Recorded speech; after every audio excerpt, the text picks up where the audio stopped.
What's good, y'all? So today I'm back with another video, and what I'm gonna be doing today is giving you guys my top 10 players going into the 2019-2020 NBA season. Before we get into it though, give this video a thumbs up, like this video, subscribe to not only help me out but to also get NBA content every day. You know what I'm saying? So please subscribe, like this video, and let's get into this list, man. So coming in at number 10, we actually have a tie. And before I even do it, this is my list. So if y'all don't like something, I want y'all to tell me, you know what I'm saying? Tell me what you don't like, leave it down below in the comments. But also just remember, this is my list, you know what I'm saying? My opinion. If it's wrong, hey, I'm sorry, my baby. You know what I'm saying? But yeah. So coming in at number 10, we have a tie between Joel Embiid and Nikola Jokic. The reason I put them, like I tied them, is because in my eyes, neither one of them has done anything to kind of overtake the other one. They're both, I got them as like 1A and 1B as the best centers in the league, but I just don't know which one is better. They're both great on the offensive end. Embiid is definitely better on the defensive end than Jokic, but I feel like Jokic has more on the offensive end to kind of equal that out, you know what I'm saying? So yeah, I have them at number 10. And yeah, man, it's a tie.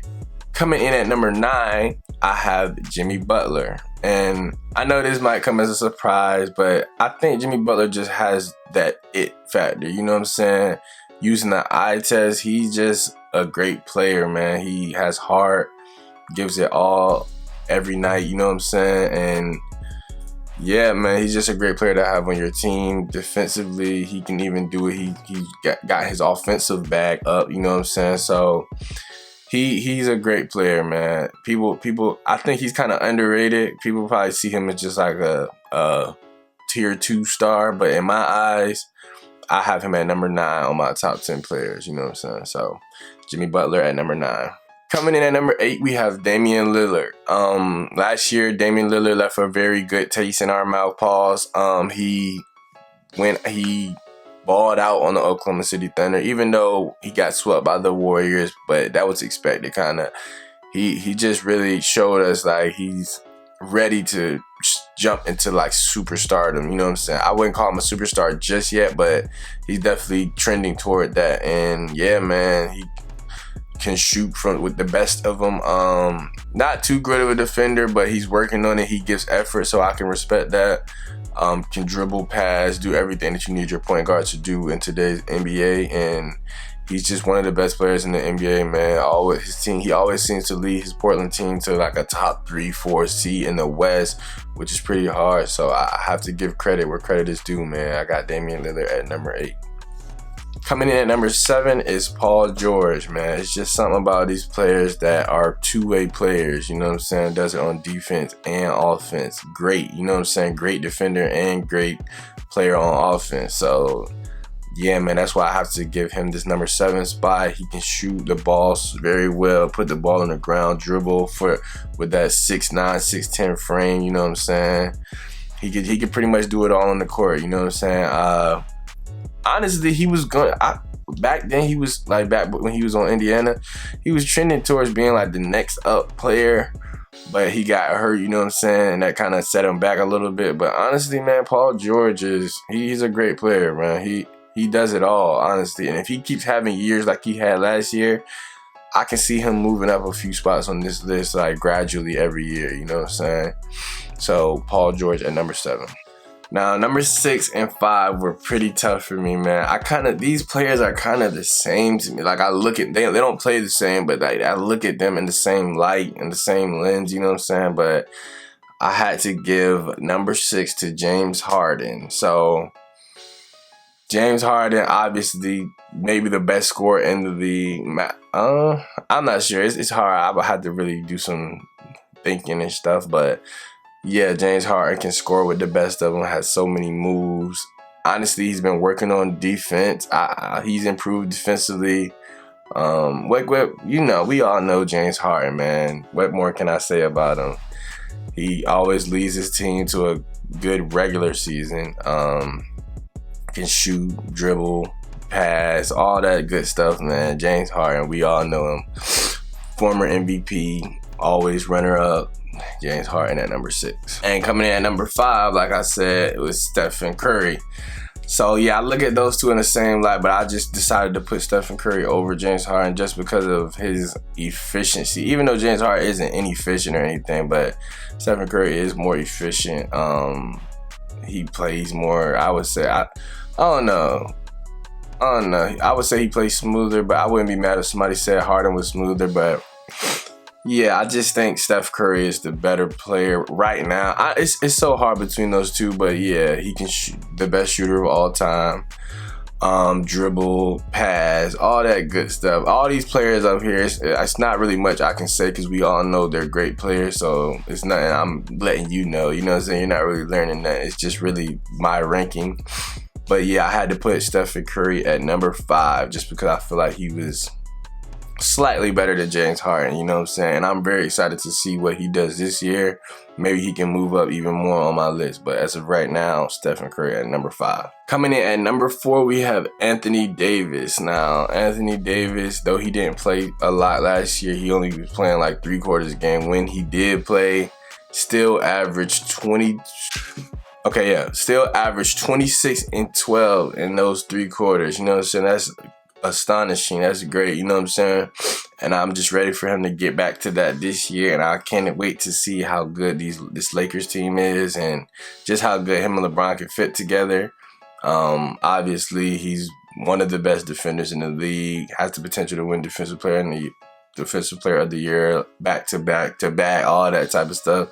You know what I'm saying?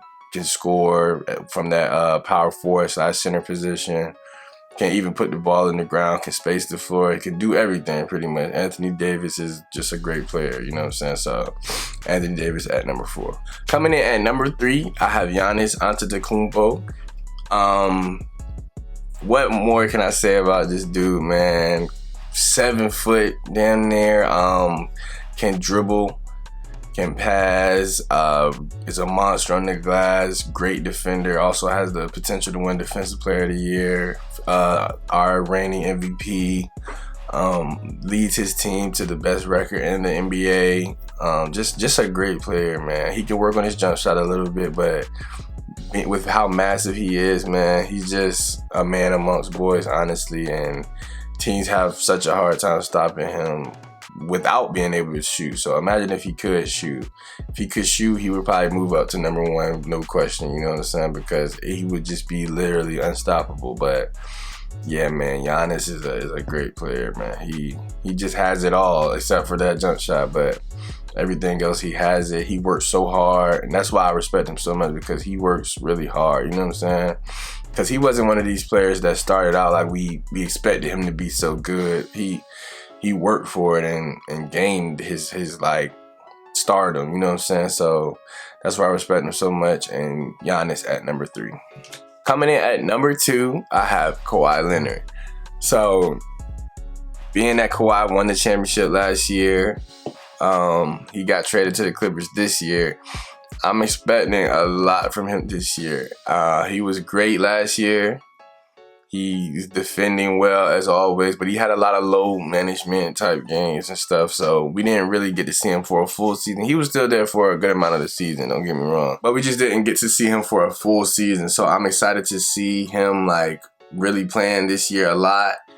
See if he can still bring that energy on the defensive end as always. I mean, I'm expecting him to. See if he can still score with the best of them as he always does. I mean, he's not just the greatest scorer, but he finds a way to do it without being so flashy. And he's on a great team now, so I'm excited to see, like, with him being fully healthy and on a good team. Because, I mean, even though last year he was on a good team, this Clippers team is way better than that Raptors team last year. So I'm excited to see Kawhi Leonard, man. This is going to be a good NBA season, man. So yeah, Kawhi Leonard at number 2. And coming in at number 1, of course, I still have LeBron James. The reason I still have LeBron at number 1, I just feel like it's not one player that has more of an effect on a basketball game than LeBron. He affects the game in every way you can think of, honestly. Like, it's just crazy. I can't even put it into words. He's just so good on the basketball court. He makes everybody better. I mean, I'm not sure. It's hard. I could go into a so long like discussion about this, but he makes your team better. He makes your team better.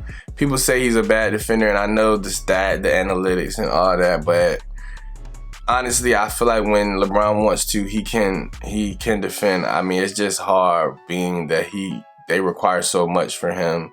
And I mean, I don't know, man. It can be looked at as bias, but I see this stuff. Like, I watch a lot of LeBron, and I see the amount that they require from him. So I'm not sure, but to me, it's nobody that has surpassed him yet as far as the effect on the game and just how good they are as a basketball player. I feel like LeBron can do literally everything. Like, anything you need from him, he can do it. So that's why I still have LeBron James at #1. And yeah, man, that's my top 10 players going into this season. I'm looking forward to see if this list will change up for me. Maybe LeBron will decline, you know what I'm saying? Maybe Steph would jump up. Maybe Anthony Davis would jump up. Maybe Embiid and Jokic I'll finally be able to tell who's better out of the two. You know what I'm saying? It's gonna be so exciting, man. We got about a week, I think, or less than a week. I think 6 days. So yeah, man. I just can't wait, man. So thank you for watching this video, and give this video a thumbs up, subscribe for more NBA content, and I will see you guys in the next video. Thank you for watching. Peace.